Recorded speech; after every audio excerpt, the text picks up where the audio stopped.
Mike's Daily Podcast. Episode 1035. Hello, it's Mike Matthews broadcasting from Cafe Anyway, located somewhere in Podcastro Valley, Mont, at the last place on earth. Today it's Benita, the Disgruntled Fiddle Player, the Brewmaster, plus it's the debut of a brand new segment called Ain't Life Grand, and possibly Kevin might stop by. Mike's Daily Podcast. Cafe Anyway, where we broadcast live from, and where we don't video any of this. Mike's Daily Podcast. Because we don't want to hurt your eyes. Here's my song about the term ghosting. What the hell is that? You're probably asking. It's actually a very, very common thing when you leave a party without even saying goodbye. It also pertains to slow fading a relationship. Mike's Daily Podcast. You know, when you stop calling someone and abandon ship. Mike's No texts. Daily No Facebook likes. Podcast. No contact at all. Yeah! Oops, they're at the same Starbucks as me. Run! Ain't life fun? I was hearing about that on the podcast, stuff your mom never told you. They were talking about ghosting. And I'm like, oh yeah. Actually, it's weird. For me, I never ever do that at parties. I'm always like the last one to leave a party. Maybe to the chagrin of the party hosts. But I am with relationships kind of bad with that. Well, not all the time. Actually, only once, and that was in recent memory, and that was because it was someone I met on OkCupid, and they were a freak. They was a freak, is what they was.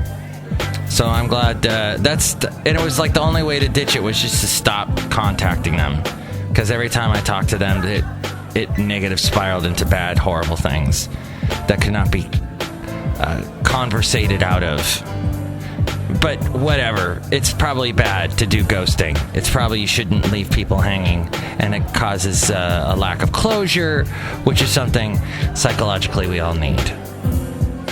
On another note, pods, not podcasts, but those little pods like Keurigs and Nespresso and that sort of thing are becoming more and more popular. Oh my gosh, look who just walked in. Hi, Mark, it's Benita, the rodeo queen. How you doing? It's a Disgruntled Fiddle Player, tell you what. What?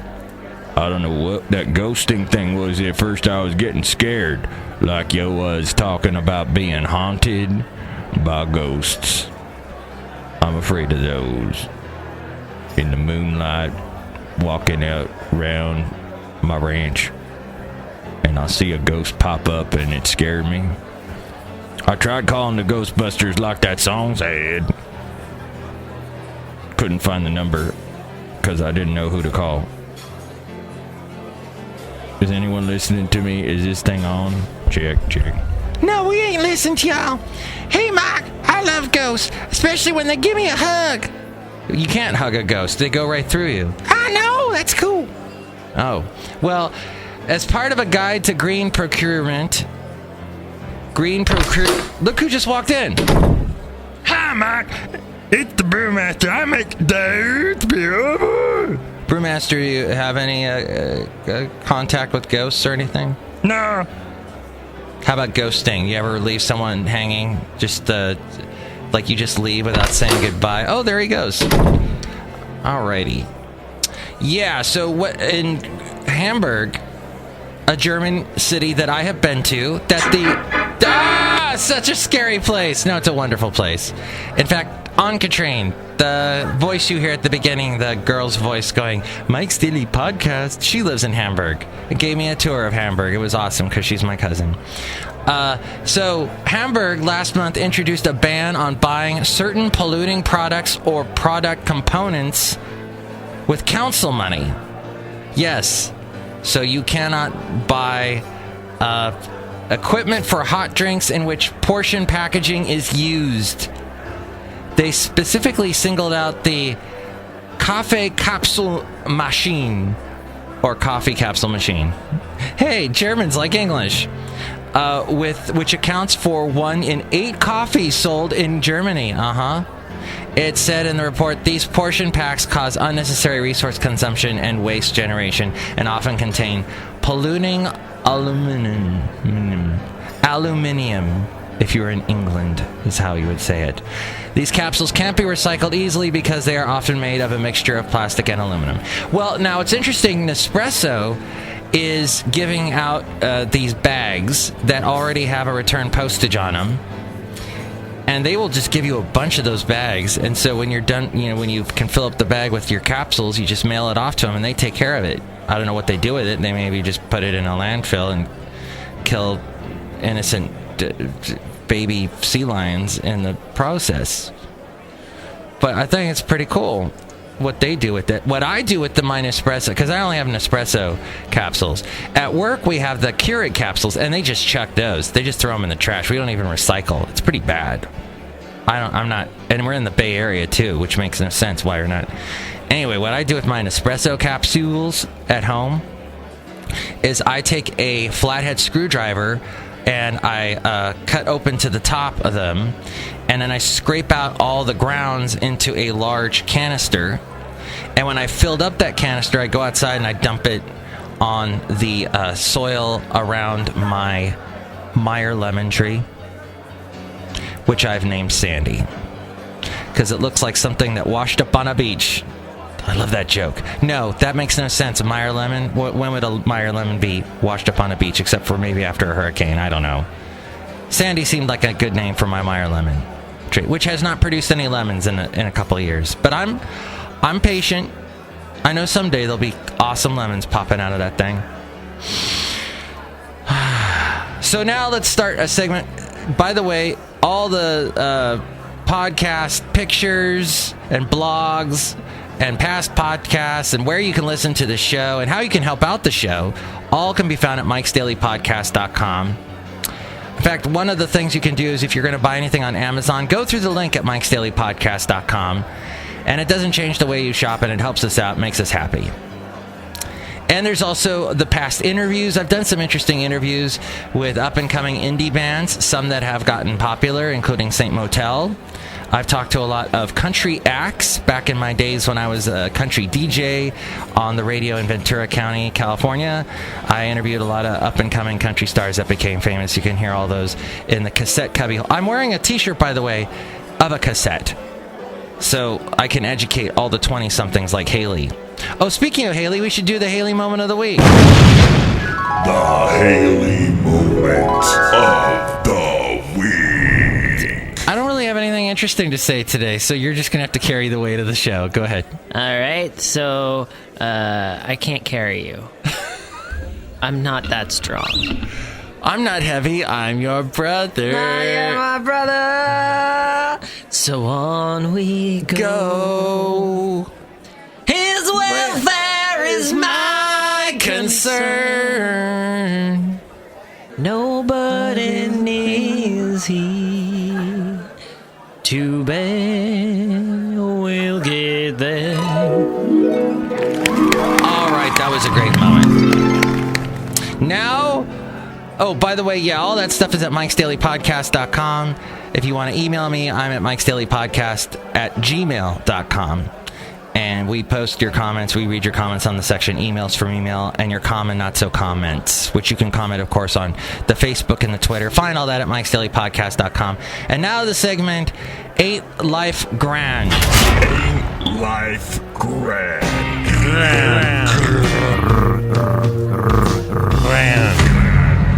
Yes, it's a brand new segment.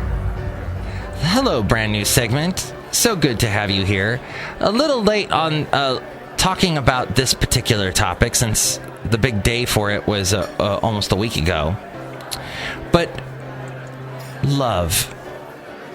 In particular, in particular, that moment when you first meet someone and you go gaga over them and all you can do is think about the person.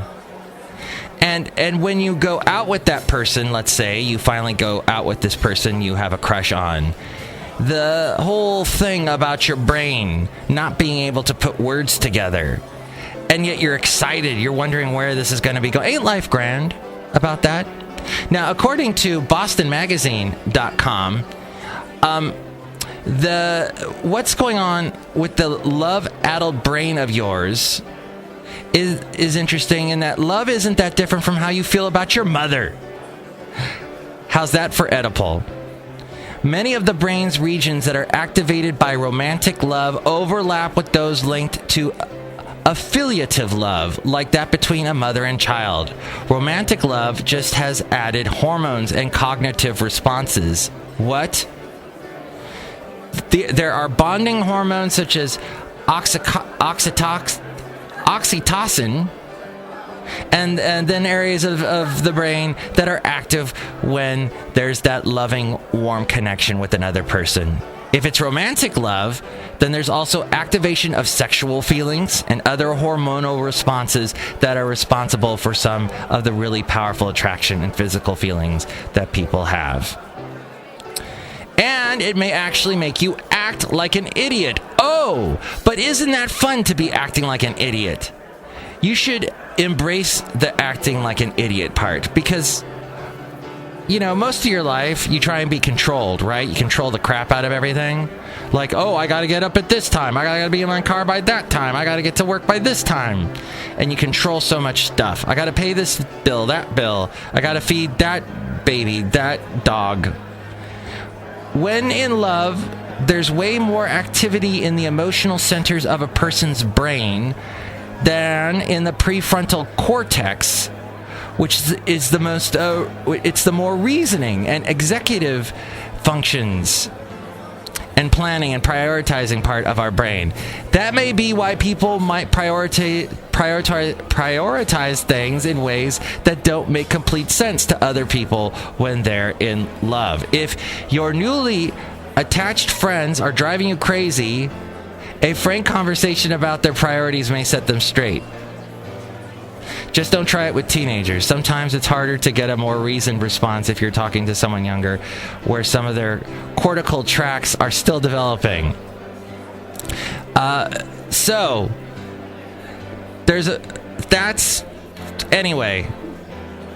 anyway. Love and like. So I'm talking about in the relationship, the very beginning part, where you are acting like an idiot, and you can't think of things, and you can't pronounce words like prioritize and other words that I just messed up here. Anyway, that's like an Ain't It Grand. As we go outside a cafe anyway, we're bringing Mike's Daily Podcast somewhere in Podcaster Valley.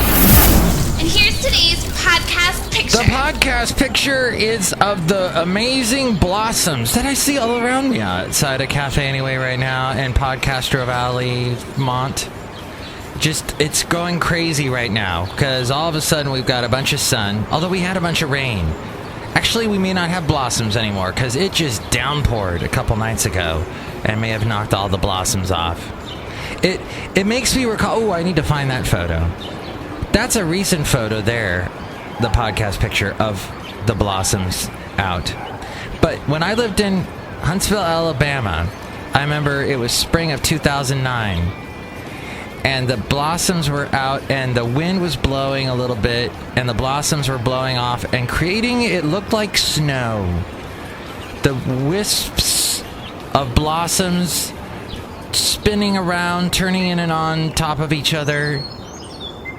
It was a beautiful day, and this was in the park there, Big Spring Park. I recently posted a picture of Big Spring Park in Huntsville, Alabama. So nice! And that's how it was. And I don't think we're going to have an addendum with Kevin today. I don't see any Kevin anywhere here at Cafe Anyway. I'm sort of sad. But that's all right. We'll just have to mention one last thing before we wrap up the show, and that is this wondrous thing in technology. Apparently, they have drawn the plans. They aren't actually going to build it, as far as I know, yet. But in London, the trains are so crowded and nobody can go anywhere. The trains just basically move at a crawl. So these planners have come up with this idea of, you know how in the airport those treadmill thingies that you get on and you can, it makes you move a little bit faster, the people movers, I guess they call them. Basically, you're standing on a mat that's moving along. Those things. And the people that are on those usually don't move, and you're trying to get around them because you're like, hey, if I run down this thing, I could be going 30 miles an hour, but this stupid idiot in front of me is stopped. And that's apparently what they're building in London, or what they are planning. They've written up the plans anyway. They're going to have 3 separate treadmills. One that moves like, I think the slowest one is 3 miles per hour. The fastest one is 15 miles per hour. And basically at 15 miles per hour, if you're walking, you'll actually be going faster than the trains do in London. Isn't that exciting, Benita? Yeah, that's great. And I love ghosts. Mark, I think ghosts are scary. Wait. Is there a ghost here? Probably. No. Keep him away from me. I don't like this sort of thing. Okay. How about the ghost of Antonin Scalia? Would you be happy with him? Oh, yeah, he great. I'd hang out with him all day. Ghost of Antonin Scalia, that'd be awesome. Well, today is the big funeral for him. Or they're showing anyway. The body laying in state or something. That's more creepy than actually seeing a ghost. It's like, I don't want to see them dead. I don't want to see them, I guess it's the way of everybody paying respects to him that we're big fans of Antonin Scalia. But it's, big. It's an honor to the family that someone is going to be there on the Lincoln altar thing or something that was what Lincoln was on. He's getting a big send-off. Big historic Washington, D.C. send-off. And then the big controversy about Obama not going to the funeral. But he's going to this thing today. It's whatever. This is probably gonna haunt him more than anything else. Haunt him, ghosts. There's a theme running here. Mark, can I hug Antonin Scalia's ghost? Sure, he's right over there. Yay! All right, next show it's going to be Shelley Shuhart, Floyd the Floorman, and John Deere the Engineer. Plus the interesting news segment called Matthew's News. Addenda with Kevin. Oh my gosh, all of a sudden there's Kevin. Hey. And the piano player guy is out here too. Oh, yeah, again? Every time we come here, this guy shows up. Well, we're outside and the piano player is there, and you're here, and Lana went and got us breakfast. Yes, because she's a wonderful peach. What a wonderful peach to bring us breakfast. She is. On a Friday morning. Well, our usual guy didn't show up. Yeah. We demand our breakfast thing. He had to go bring his wife somewhere. Ridiculous. Ugh. So on today's show, I was talking about how when you like someone you first meet, and you're all attracted to them, and you do stupid stuff around them. Yeah. And you have no control over your brain processes. You're not being yourself, and you're being what you hope they want you to be. Yeah. And that's not good. And no, it's not. Chris Rock always says, when you meet someone for the first time, you're not meeting them, you're meeting their representative. Oh. Yeah. That's not good. I guess later on you do, but yeah. It's not, it kind of depends, I guess. But when you shed that representative, it feels a lot better. Right. Yeah. When you can be yourself. Yeah. I know, whenever at my other job, this piano player guy is still going. He's playing a song to match your thoughts. Let's move the table away.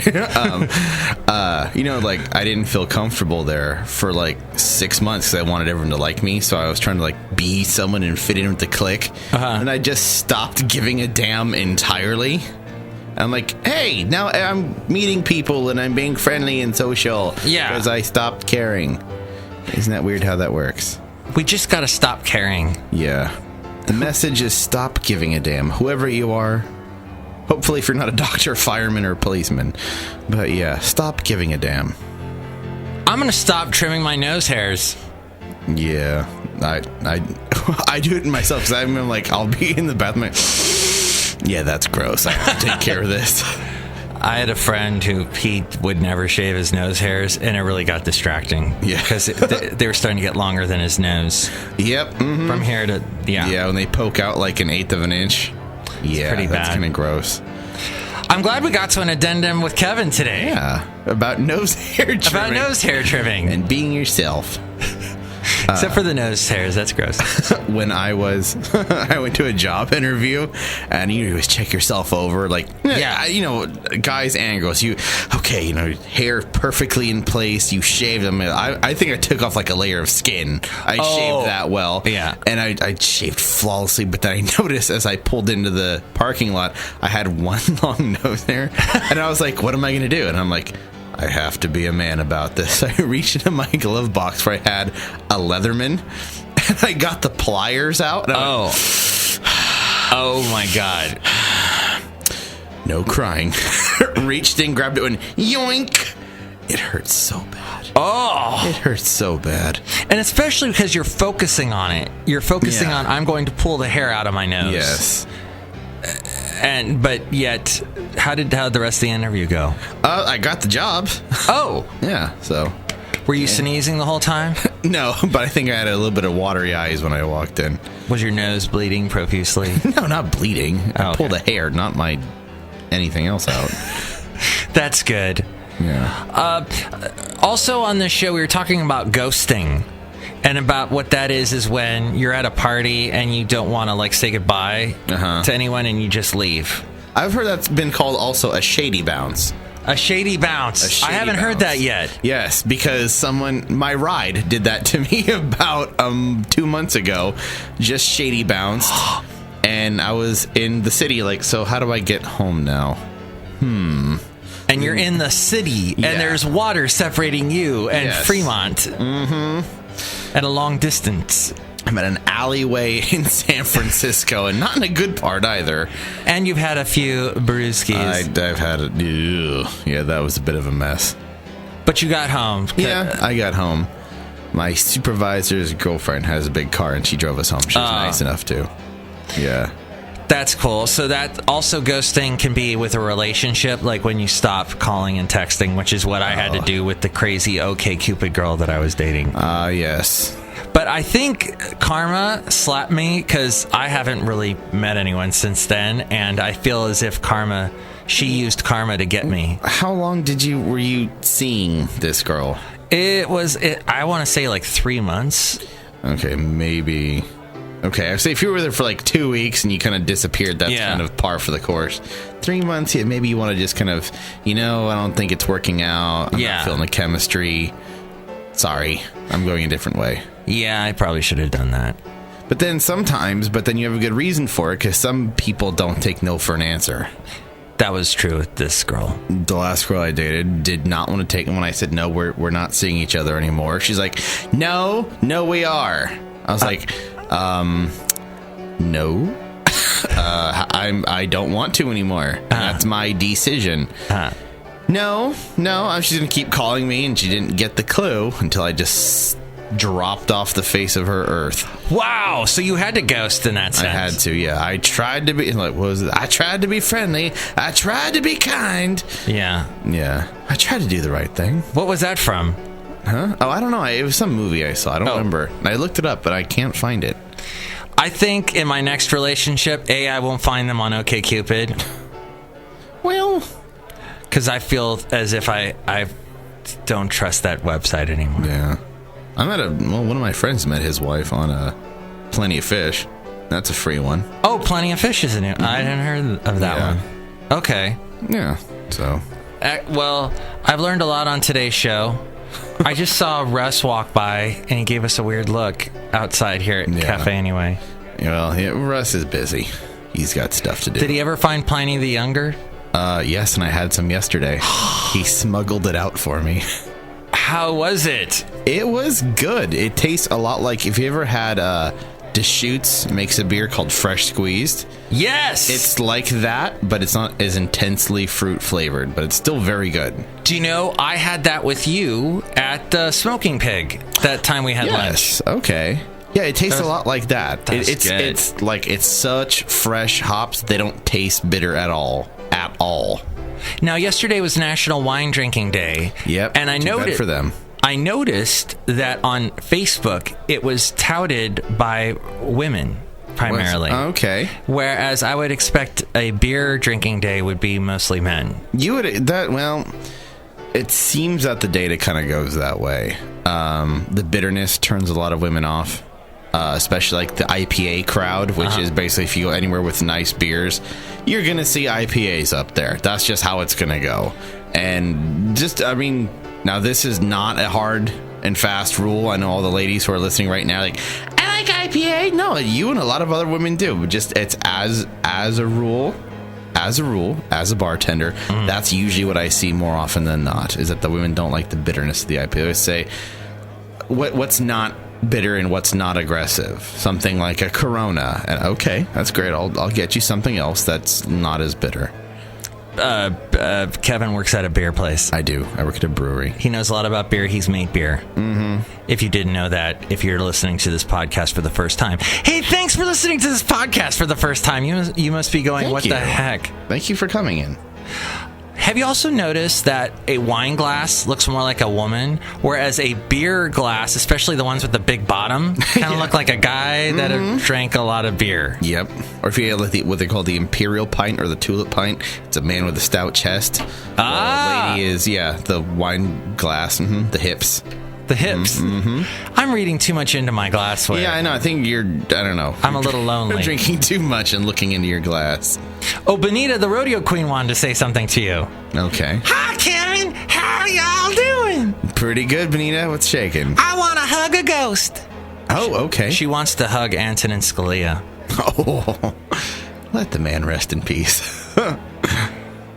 Yeah, that's what I'd say. That's a Disgruntled Fiddle Player. Oh, okay. Hey, Kevin, how you all doing there? Good in yourself, sir. Good. I feel like you and I are akin.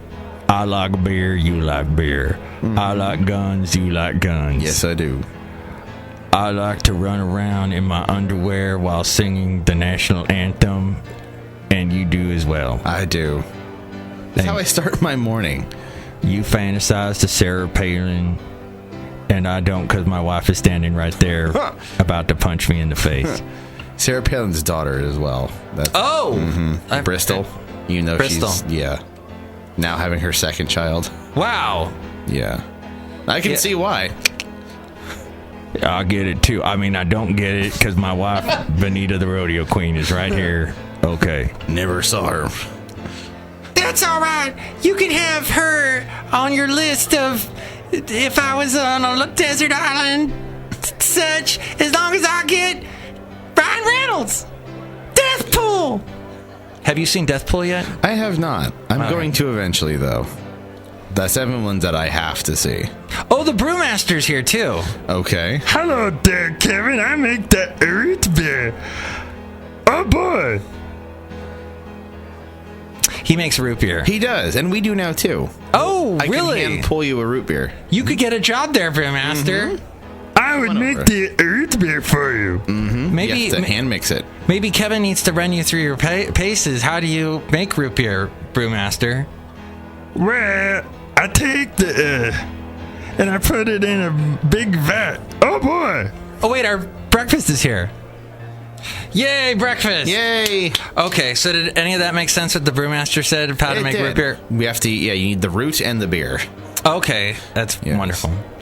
Kevin, we must eat our breakfast and take care of other issues at hand. But thank you for stopping by. Anything else you want to drop in? No. Excellent. Have a good weekend.